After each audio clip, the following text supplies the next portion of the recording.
So as the party decided to sleep for the night, one of the characters, Alexander, successfully rolled an awareness check, which is one of the new skills I came up with. It's kind of a combination skill. Anyways, he successfully rolled an awareness check and was startled from his sleep to the sound of a noise that he couldn't quite make out. And he looked around, and after some serious pausing, he's really being quiet, holding his breath, he realizes the sound was coming from the direction of the fort.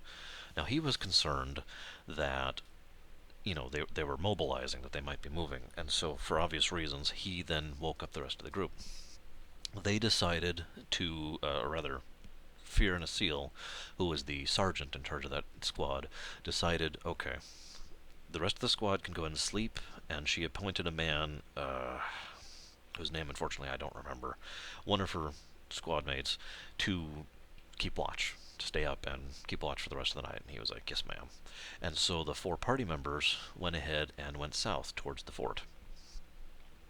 When they arrived, they found the fort in complete ruins. Whatever had already happened. Now, they spent considerable time examining the ruins and figuring out exactly, trying to formulate a hypothesis on what happened. The whole place had been smashed. It looked like a blunt object had caused a great deal of damage to the place, and the earth, the dead earth, because this is still the Deadlands, was disturbed in several places. There were a lot of dead people, all of them House Tilvani, of course. They managed to successfully save 3 people, including one man who was in a ramshackle prison, who was barely dressed in robes and had a lot of bleeding wounds upon him, and stuff like that. They managed to heal him, one other individual, and I'm sorry, two other individuals, and got them out in time. After examining it some time, and interrogating the people they saved, they found out that what happened was a giant creature of Earth, which basically, from all descriptions, sounds like an actual Earth elemental, arose from the dead Earth and just started pulverizing the camp. Now, based on the experiments they'd already done, that seems virtually impossible, and as they piece it together, they realize that this Earth Elemental had been summoned outside of the Deadlands, traversed all the way in through the dead Earth, and managed to get out in order to do this damage, but it was expending itself so hard because this area, the Deadlands, is a place devoid of elemental energy, and so the only energy it had was its own, which it was burning out using these actions, and so when it finally burnt out, it literally just collapsed, it crumbled, and its earth was reabsorbed by the dead earth. So, someone or something had summoned this creature in order to destroy this camp. The 3 survivors they saved was the man in robes who was in the prison. He was an archaeologist named Jerain. He had been a man who had believed he had discovered a way into Terok Temple. I haven't talked about Terok Temple yet because it's not that important, but basically this is a structure. They call it a temple, but they don't know what it is. It has no windows, no doors, and no one in the recorded history of the last 200 years has ever found a way in. He believed he'd found a way, a method, a ritual that could get himself in, and he wanted to study it because he believed there were secrets about, their island and their history and their past in there. He had coerced a Telvanni mage lord named Vic, who was a cell leader, in order to take his cell out here in order to establish this post so that Jerain could slip away and go do this. But unfortunately, Vic got wind of this, managed to overhear him or find his journal, I don't remember which, and then brutally tortured Jerain in order to get the information of how to do the ritual out of him. Vic then took 2 of his personal bodyguards, abandoned his cell because he believed he was going on to, get some massive power from the temple, which would give him far more political or literal power than his cell would ever give him, and left them. Now, I mention that because don't forget this is effectively the beginning of a land grab legally that Vic initiated without meaning to and didn't care about. That'll be important eventually. It hasn't actually come up yet, but I'll get back to that. The second, Gerain died of his injuries. The second individual was a lieutenant, the lieutenant of Vic, named Maxim. He had disagreed with this whole thing because he believed that Telvanni initiating a land grab at Redoran when Redoran was at its militarily strongest it had been in decades was a mistake. He was a much more, uh, you know, loyalist, I guess is a good word for him. So he didn't die of his wounds. He ended up surviving. The third man was a gentleman named Farson. Farson was how do I put this? Farson was someone who had been forcibly conscripted in order to pay off some of his debts to the Telvanni, or to Vic actually specifically, and so he had basically signed up to be a member of the House Guard under Vic's cell in order to pay off those debts. He didn't want to be here at all, and he happily accepted being taken into a prisoner of war in order to have a way out, basically. So the party, having determined that some Earth elemental had been summoned from somewhere outside, had destroyed this camp, and had uh, recovered these three individuals, came to the conclusion that Vic had probably sent the Earth Elemental himself in order to cover his tracks. Now, I pause here for a moment because I want to discuss a GMing technique. I know this is mostly a blog about this, but also this is partially my insight, the way I GM. I mentioned I would talk about this in my very first video, actually. Now I'm finally getting to it in my third, now that it's in practice. One of the things I do is I plan excessively, right? But I do not plan to the individual level unless I think it is very relevant. And the reason why is because I don't think it's something that should be done. If you...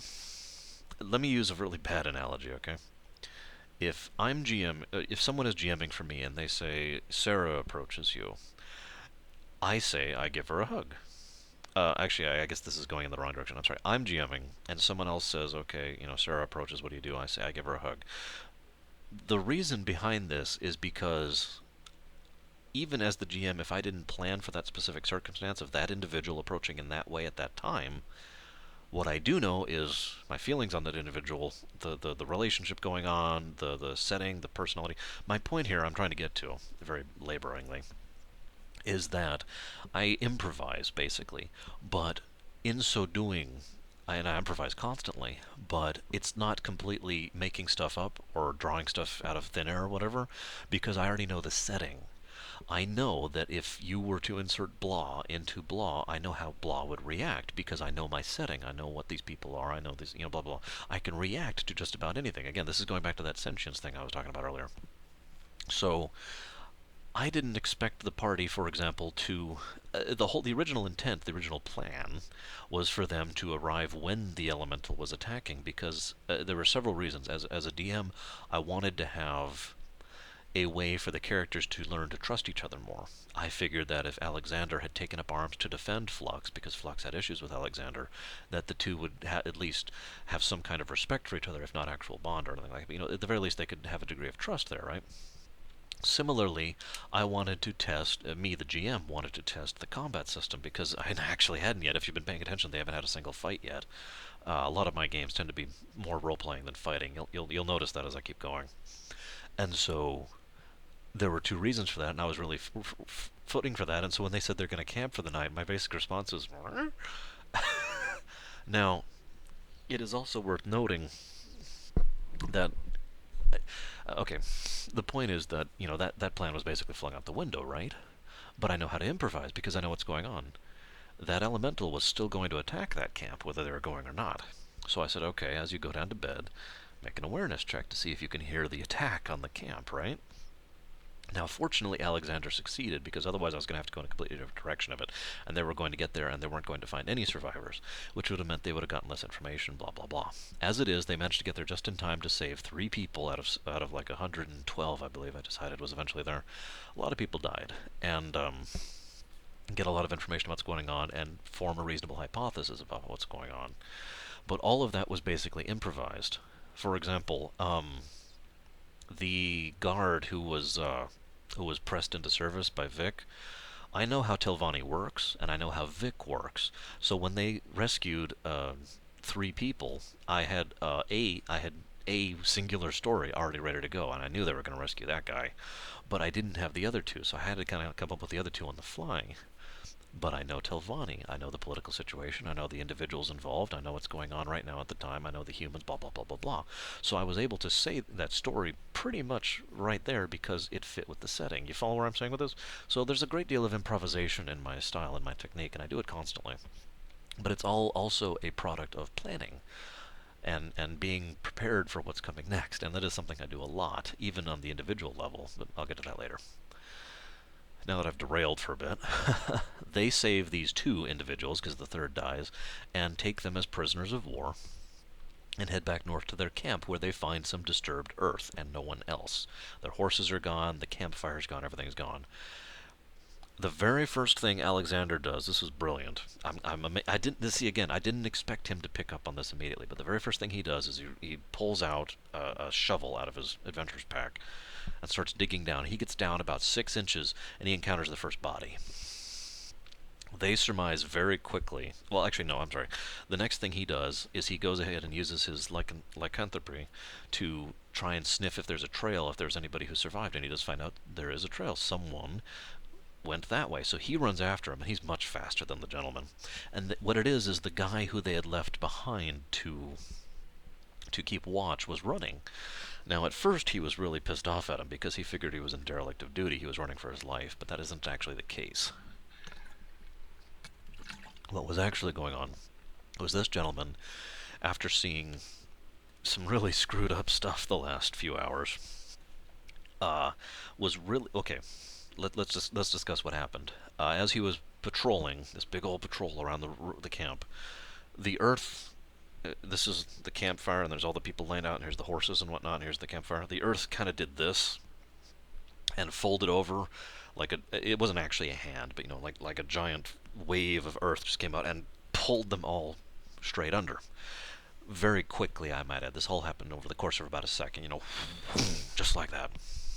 And so he believed that there was a very serious threat to Redoran, one that he'd never seen before, because this is something that has never happened before. So his first reaction was to run north as fast as he could, because he didn't have a horse anymore, in order to report in.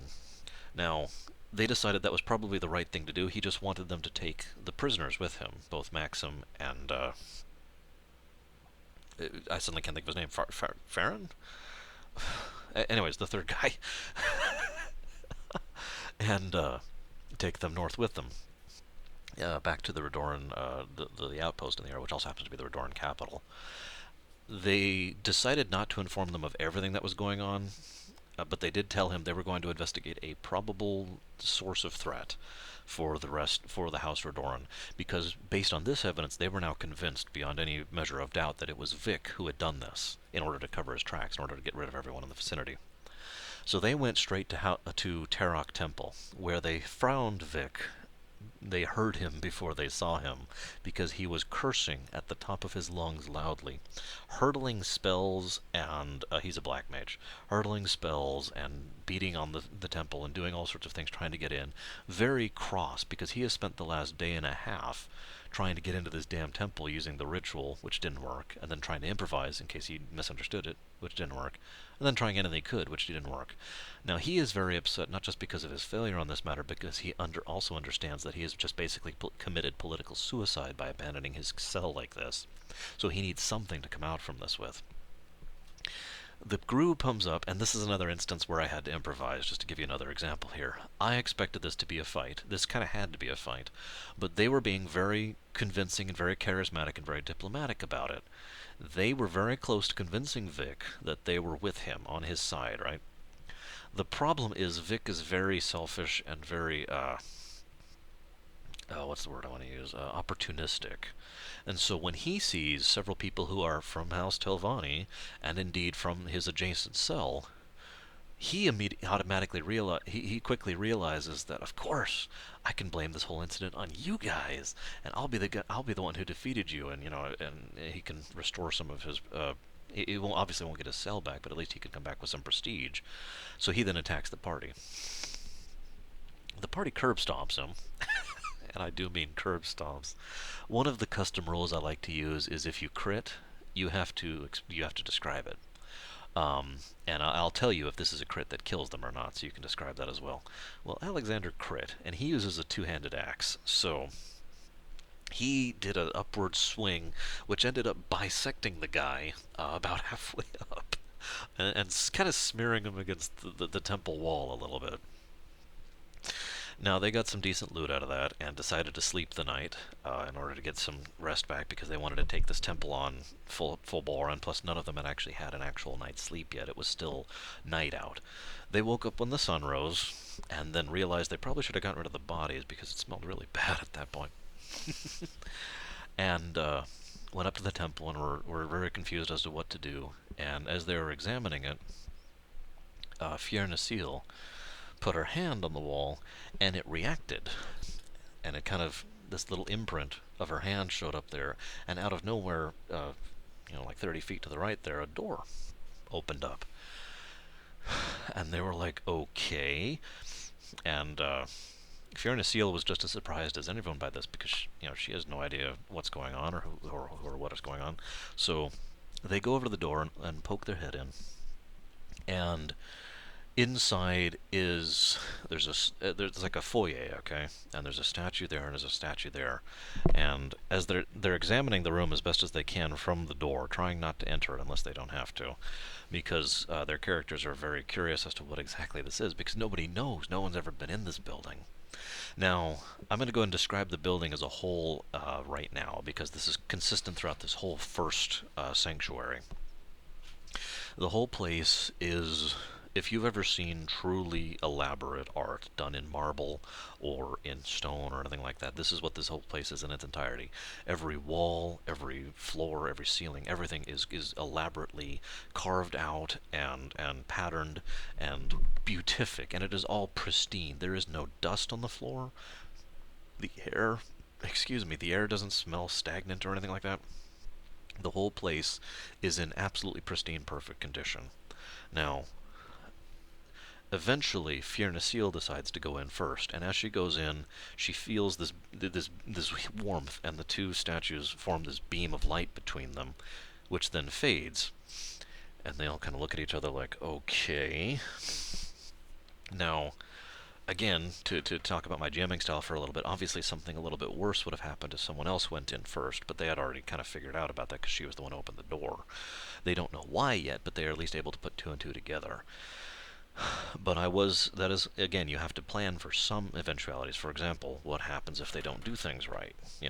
What happens if they decide to be adventurous or not pay attention to the clues? So there is a degree of planning involved here. Now, I'm not going to describe the whole of the dungeon. I'm just going to describe the pertinent parts.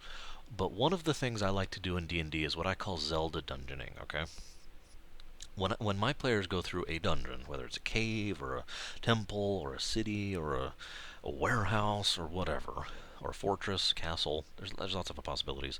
Whatever it is they're going through, I don't do D&D style dungeons. I use the grid, but that's just for positioning. I don't do, okay, there's traps here, these doors are locked, here's a secret passageway, and really that describes D&D dungeons right there, boom.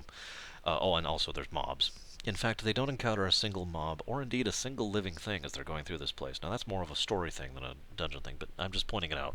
When I call them Zelda dungeons, the puzzles were things that were very Zelda style. Let me give you an example. There was, this is actually kind of relevant because, as I mentioned, everything in this sanctuary is pristine to the point of beatific, okay? Some of the rooms were not. Some of the rooms were noticeably cruder, like someone trying, picture the Mona Lisa, alright? Now picture a 12-year-old trying to draw the Mona Lisa in crayon. Even if they're a very skilled 12-year-old, you're still going to come up with something which is probably recognizable as the Mona Lisa, but noticeably worse in quality. No offense, 12-year-olds. And so that was what several of these rooms were like, as though they were made by someone with less skill or whatever. And after some study, they realized the whole place had been woven directly, and obviously someone had woven certain rooms more poorly. I've used the term woven before. I'm going to go ahead and pause here for a second to explain what that means.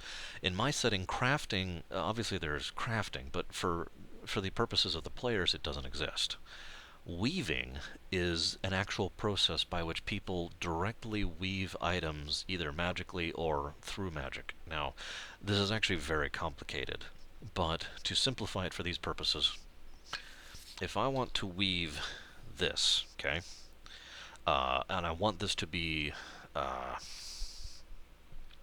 let's say I want this to, let's just think of something weird, because that's kind of the point. It can be just about whatever. I want this to be able to tell me exactly where my wallet is at all times, alright? And that is something you could weave in-game. Obviously, you don't have a wallet, but you get the point. You can weave just about any effect as long as it's within reason. If I wanted to weave this to make me immortal, no. But if I want to weave this to tell me where my handy sack is. Yeah, if I want to weave this to give me the ability to communicate telepathically with one other person while I'm touching it to my face, I could do that. Just about anything, right? There's two ways to go about this. One is to physically craft this item, and then when you're weaving, what you do is you weave the magic directly into the item so that it can then be enchanted in such a manner, okay? Or you start with nothing, and you literally pull magic into a physical form as you draw it in until you actually literally weave the item this way. Now, these items are always stronger because they are literally made of magic. There are some downsides to this, and it's a lot more difficult to do, but in general, the players are going to be doing this type of crafting, which is this type of weaving. Now that I've gone over that explanation, the vast, vast, vast majority of both technology and magical progression within this setting, on the island and on the mainland, is in the form of weaving of some form or another, okay? And so it is possible, in other words, for someone of tremendous power, and this is part of why I emphasize this point, someone of so much power that it's unheard of, basically, to weave an entire building straight out of the elemental earth ley line that this island sits on, right? So that's basically what I'm getting across here. Now, moving on. There is a room that was woven poorly, to continue. And this is the type of trap I like to use, or dungeon style, or whatever. Uh, After some examination, they realized one of these walls was hollow. They could just go through it. It wasn't physically there. It was an illusion, right? So they peek their head in, and what they perceive is this terrible blackness in all directions, okay? And there's two metal rods just kind of hovering there, like this, right?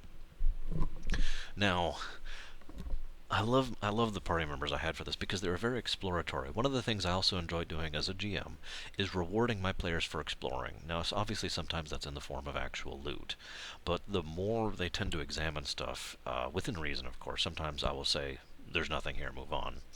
But the more they tend to examine stuff, the more details and tidbits I will give out about what's going on, and they get more pieces of the puzzle, basically. And so they spent quite a while in this little pocket dimension whatever thing trying to figure out what was going on. When Ariana stuck her head in, which is the fairy who has the elemental vision, like I mentioned, she heard this constant screaming in the back of her mind, which she couldn't really place. And finally, they decided to get together a rather lengthy bit of rope and put it into the hole. And it fell, because there's still physics in there. It went in, and after a while, after it went in as far as they could, they went ahead and pulled it out. And they found out that at a certain point, the rope had turned into earth. Okay, it was still in the shape of the rope, but it was all now dirt, rock, stuff like that. The rope had literally been transformed into earth by whatever was in there. But even examining it, both Flux, who has earth elemental affinity, by the way, and Ariana, who can see that sort of thing, felt it was very wrong, like something was just terribly incorrect about the way the energies were in that essence. So they ended up getting rid of it and went in and examined the rods, and they found that they were parallel. If he moved this rod moved even if he wasn't touching it, right? And so finally he decided, okay, we're going to try... He tried several different methods of moving them individually, finally failed, and decided, okay, we can try either doing this, or we can try doing this. And after some considerable debate, they finally decided, okay, we'll do this. And so the rods split out and ended up vanishing after a certain point. At which point there was a large kunk, and a chunk of the wall behind them opened up. Right.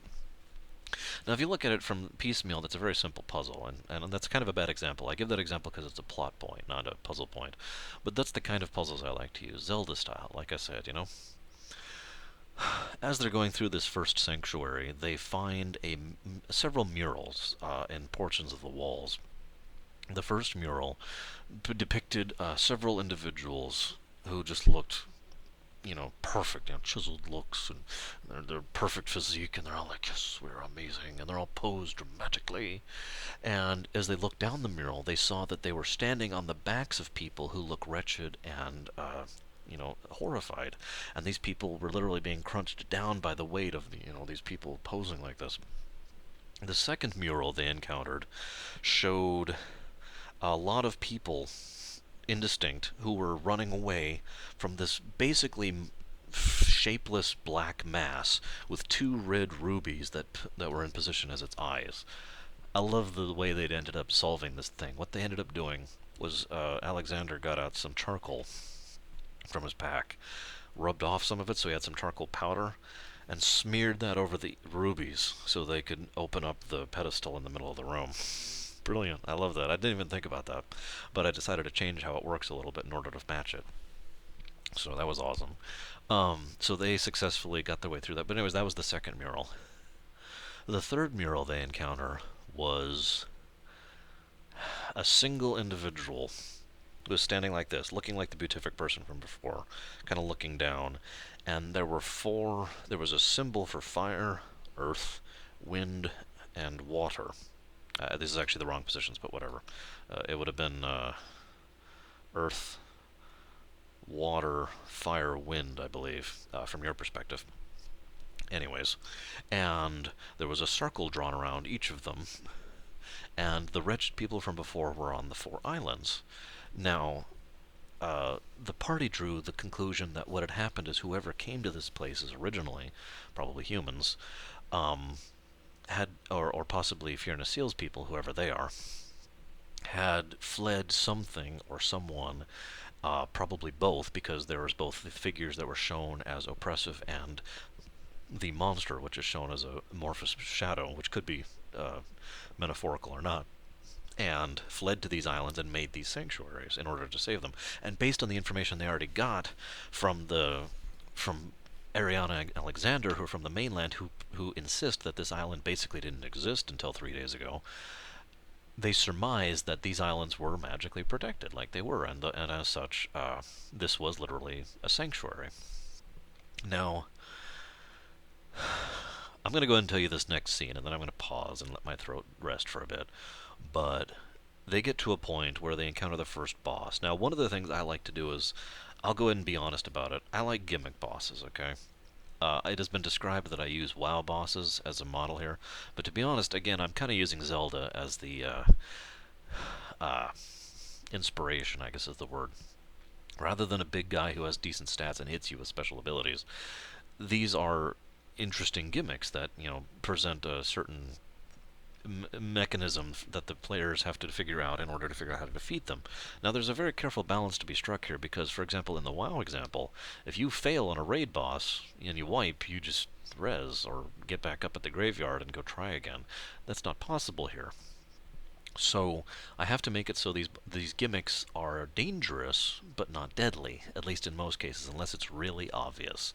And that's a very difficult balance to keep, but since I'm now 3 bosses in the course of this campaign, and I haven't actually had a single complaint other than one, which was asinine, I think I'm doing good on that one, so yay! But anyways, what they found was a large creature that looked like a combination of elemental and golem.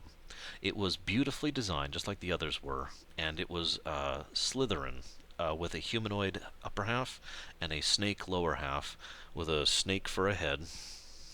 And this creature, golem thing, was standing guard over a chunk of the wall, basically. And it was the only thing in the room, too. And as they entered, they realized that something was wrong with it. It had cracks along it and like gashes going along it, and each one of these was bleeding out a caustic green liquid, which was actually eating into the floor every time it landed. And it's also worth noting the room he was in, for the most part, was very roughly hewn, unlike the pristine part of the rest of the sanctuary. They successfully defeated this boss. It took some effort. But then again, they did also crit twice in a row on this thing, so whatever. I still can't believe that. And by the way, any of you out there who are immediately going, you can't crit a artificial construct, congrats, you have successfully won the Geek Award of the video. The way I do crit rules, and have done, even when I'm doing something standard, is if you crit, you crit. Now, there is no crit range on weapons. There are I'm good with feats that increase crit range, but but I don't allow keening, I believe it is, and I don't allow crit range on weapons. If you roll a 20, you crit. Period. There's no confirming to crit either. I hate confirming to crit. I've always hated that rule. Personally, anyways. And so, even though this thing is either undead or a construct or whatever, they still were capable of critting it. now that we've got the geek mode out of the way for a moment. After defeating the boss and making the boss literally kind of fell to pieces and acid splashed everywhere, and ended up eating away at the wall a bit so they could find out that there was a way to go forward, and so they went forward. And now I'm going to describe this very carefully because this is an important scene. This is what most of this campaign started with. This scene, if you understand what I mean. Most people as a writer know what I mean. You start with a single scene, a single concept, and everything else kind of forms around that. This was where I started with this. They enter a massive American football sized, field-sized room. Huge, okay? There are these stone coffins that are hovering in the air. Hundreds upon hundreds of them. If they actually bothered to count, I believe I decided there were about 500 of them even. And every one of them had, or at least at one point, a glass dome encasing it, okay? And all of them were about humanoid size. You could probably see where I'm going with this. Every single one of those glass domes had been shattered, not all the same way. And inside were people that looked just like Fiona Seal. Dead. And every single one of them had had their throats slashed very violently. Now, props to Sandra for role-playing this scene very well. Her character doesn't even know what species she is, right? And she didn't even know there were any other members of her species, because there weren't any on the island. To find out this temple, the whole way she was role-playing this very well, she was very excited, because it was reacting to her. A lot of the puzzles required her, so she was assuming, quite logically and correctly, that this was a place that had been built by her people. She gets to this room and finds hundreds of her people dead. And their bodies are still rotting, and they surmise through some basic heal checks that this happened about 4 days ago. Now, she was traumatized to the point where she couldn't even react for a while. The character was. Obviously, Sandra was just like, holy crap. But, the point is, while that was going on, Flux goes all the way towards the end of the massive facility because there is something unusual over there. There is I'm going to call it a panel because that's what I've been calling it. If you've seen Star Trek, picture that kind of panel, except instead of black with little buttons on it, it's solid, kind of bronzish, very deep bronzish color. And as you touch it, it doesn't actually display anything visually. It puts it right up here, okay? You're basically thinking whatever it's outputting. Now, Flux was touching it and trying to get anything to happen. Nothing was happening. And he assumed, correctly, that it would only react to someone of Fiona Seal's species. So he convinced her, after some serious cajoling, and asking if she was all right and whatnot. I actually had her do a will save to save against losing it on the spot, which is something I like to do as well, using will saves to show mental trauma in addition to things like mind control and stuff like that. She got herself together just enough to get to the end and put into this thing. She discovered very little information. She discovered that this was known as a place called the Outer Gardens. That was the name of this place. And that there was a teleport panel nearby that she could activate to lead to the Central Garden Hub, which she went ahead and put in the order, and a chunk of the wall kind of vanished, and there was this massive, elaborate, circular structure there, pad, really, for lack of a better term, with, gold filigree in it and whatnot, that was revealed. Now, they were ready to hit this pad and find out what happens on the next side, on the other side, but Ariana and Alexander interrupted and were like, okay, we've been going along for the ride at this point to try and figure out what's going on because we're curious as anyone else. We still have our mission to consider, and we still have a deadline that we have to work with. So we need to go back and actually talk with some leadership, some political leadership of this island. Now, from what we have understood from preserving you, whatever house you represent seems to be relatively reasonable, and so we are willing to approach your house rather than either of the other two. Can you assist us? And both Flux and Fiona Seal were like, yes, here you go, here's the location, you just head northeast, follow this road, and then go straight north for several miles. It's about a day's trip is what it's going to take them. And Flux actually gave Ariana his signet ring that signified that he was on an official mission for House Redoran, so that she could go back and show that she had had this contact. And so the two of them retreated back through the sanctuary and left to go back to House Redoran's capital in order to form diplomatic and ambassadorial relations. Now I'm going to go ahead and pause here because it's the end of the first sanctuary. And I'm going to pause here for the night because my throat really hurts. But I hope you guys have been enjoying so far. Feel free to leave me comments and tell me how terrible I am. Either way, I will talk to you guys later.